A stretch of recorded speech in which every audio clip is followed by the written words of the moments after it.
ṣé o.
Ẹ ṣé o.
Ọlọ́run gbọ́ àdúrà àwọn ṣíṣe tó kù síwájú àwọn ìrìn àjò gbogbo Olúwa kó pa yín mọ́ ẹ ó lọ láyọ̀ ẹ ó sì bọ̀ láyọ̀ ọkàn yín sì máa balẹ̀ àṣeyọrí ẹ ó ṣe ohun gbogbo àtẹ̀yìn àti màmá Olúwa kó pẹ̀lú yín ní orúkọ Olúwa ẹnikẹ́ni nínú yín kò ní í ṣàìsàn ọwọ́ ayé ọwọ́ ọ̀tá ìdè búburú kan kò ní í jàlù yín ètò ibi kan lórí ayé yín kò ní wá sí ìmúṣẹ ẹ máa gbé lálàáfíà gbogbo àwọn tó ti ràn yín lọ́wọ́ nípa ti ayẹyẹ yìí Olúwa kó ràn wọ́n lọ́wọ́ gbogbo àwọn tó ti tì yín lẹ́yìn fún àṣeyọrí ìsìnkú bàbá yìí Olúwa kó tì wọ́n lẹ́yìn Ọlọ́run ṣe bẹ́ẹ̀ ògo ni fún Ọlọ́run wa ní orúkọ rẹ̀ Jésù Kristi Olúwa wa.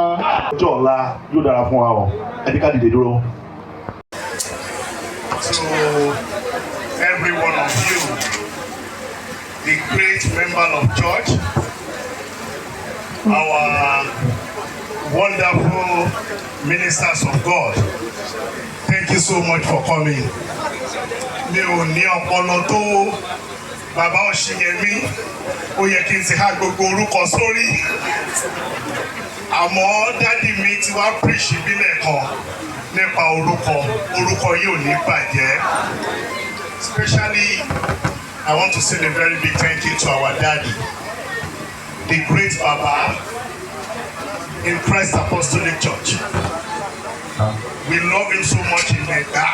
We love him so much in Benin. We now love him in SM region. The great Baba that corrected us in peace and in love. God will bless you more, sir. Baba wa, great Baba, ẹ̀yẹ bí ọ̀gbìn. Mo yẹ ẹyẹ lórí mi tó fò. Ẹyẹ ọ̀gbìn wà lórí mi báyìí. For instance, ẹ ṣe kan adúpẹ́ púpọ̀ lọ́wọ́ gbogbo àwọn akọrin pátápátá. Ohun mi kẹ́ stop. Bóyá tó bá ṣe program mi tán ká tún bẹ̀rẹ̀ mí. Thank you so much for coming. Gbogbo instrumentalist, thank you so much for coming. Gbogbo ushers, ẹ ṣé gan. Gbogbo ọ̀rẹ́ pátápátá láti inú industry. Ẹ jọ̀ọ́, ẹ jẹ́ á ṣe gbòòsà mẹ́ta. Gbòòsà, gbòòsà, gbòòsà. Ọjọ́ ọ̀la yóò dára fún wa o. Ẹ jẹ́ ká dìde dúró.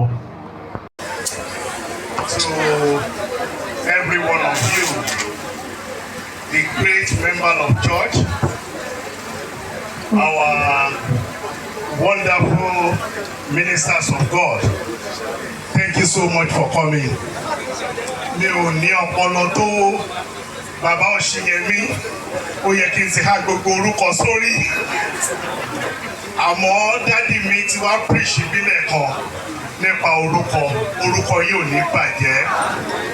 Especially, I want to say a very big thank you to our daddy, the great Baba in Christ Apostolic Church. We love him so much in Mega. We love him so much in Benin. We now love him in SM region. The great Baba that corrected us in peace and in love. God will bless you more, sir. Baba wa, great Baba, ẹ̀yẹ bí ọ̀kẹ́. Mo jẹ́ ẹ̀yẹ lórí mi tó fò. Ẹ̀yẹ ọ̀kẹ́ wà lórí mi báyìí. For instance, ẹ ṣé kan adúpẹ́ púpọ̀ lọ́wọ́ gbogbo àwọn akọrin pátápátá.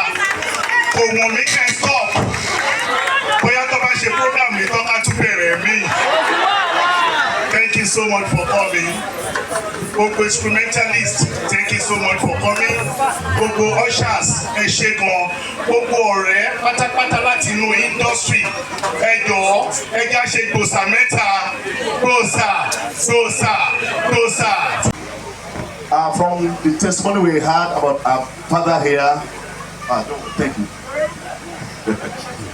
From the testimony we have about Baba here, we realize that we are celebrating good name too. That today, Baba has given a legacy, not just name. Because from what I deduce and draw inferences from the testimony of people here, mo gbàgbọ́ pé Baba ó ní orúkọ tó dára. Nínú àwọn tí a gbọ́ nípa wọn ni pé ó tẹ̀ jẹ́ tí ó jẹ́ ẹni tí Ọlọ́run pè, ó jẹ́ akọrin, ó jẹ́ ìránṣẹ́ Ọlọ́run, ó jẹ́ oníwà rere. But most of us today we celebrate things that are not relevant to our names. All that are here today we have names. But how do you manage your names? How do you immortalize your name even after your departure? Tí a bá kú lẹ́ni, kí ni wọ́n fẹ́ sọ nípa orúkọ wa? Some believe that just name is just an appellation or a nomenclature. No, your name is your legacy. It's what you have. The Bible says in Ezekiel chapter 7 verse 1, a good name is better than precious ointment. Today we celebrate many things that negate good names. But Ọlọ́run pè wá kí a lè fi orúkọ kọ rere lélẹ̀. No wonder nígbà Jésù nígbà tá a bá dé ọ̀run, Ọlọ́run yóò fún wa ní orúkọ rere, orúkọ tuntun, a new name will be given to us. And what you did with your name on earth here will be a parameter for your placement in heaven. Tó ń bá láyé yìí, ó ní orúkọ tuntun ní ìjọba Ọlọ́run.